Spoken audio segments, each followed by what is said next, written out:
ایک شخص کی شادی ہوئی تو باوجود مالدار اور صاحب ثروت ہونے کے بیگم کے نان نفقہ کے حوالے سے بڑی کنجوسی سے کام لیتا۔ کھانے پینے کے حوالے سے موصوف کو دال کے علاوہ کوئی اور کھانا سوچتا ہی نہیں تھا۔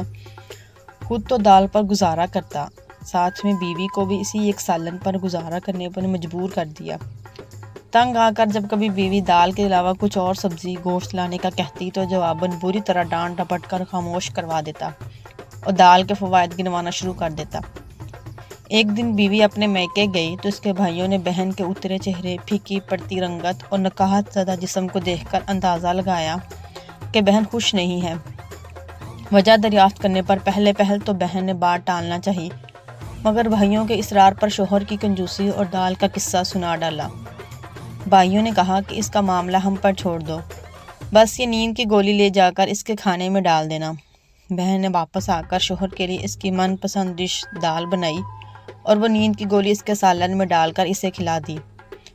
اب شوہر جیسے ہی نیند کی گہری وادیوں میں اترا تو اس عورت کے بھائیوں نے آ کر پہلے اس کے کپڑے اتار کر اسے کفن میں لپیٹا، پھر اس کی چارپائی ایک اندھیرے تاریک کمرے میں لے گئے۔ جیسے ہی وہ نیند کی وادیوں کے سیر سے واپس آیا تو اپنے آپ کو کفن میں ملفوف پا کر سمجھا کہ شاید اس کی موت ہو چکی ہے۔ اس کے اس گمان کو یقین میں بدلنے کے لیے عورت کے دو بھائی دنیاوی منکر نکیر بن کر حاضر ہوئے اور سوالات کا سلسلہ شروع کیا۔ من ربو کا؟ بخیل، ربی اللہ۔ ما دینو کا؟ دین الاسلام۔ مرجل ذالی بعث فیکم محمد صلی اللہ علیہ وآلہ وسلم۔ جب ان تین سوالوں کے جواب دے چکا تو ایک چوتھا سوال داغا گیا، دنیا میں کھانا کیا کھاتے تھے؟ اب کی بار جواب دیا، میں نے تو دال کے علاوہ کوئی کھانا چکھا ہی نہیں کبھی۔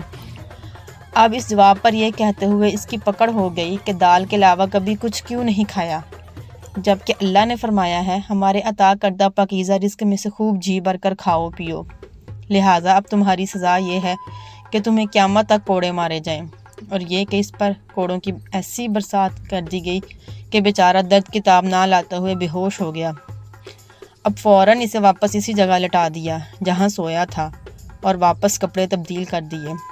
جیسے ہی اسے ہوش آیا تو درد سے کراہتے ہوئے بیوی کو سامنے دیکھ کر حیرانی کے عالم میں بولا، ہیں میں زندہ ہوں؟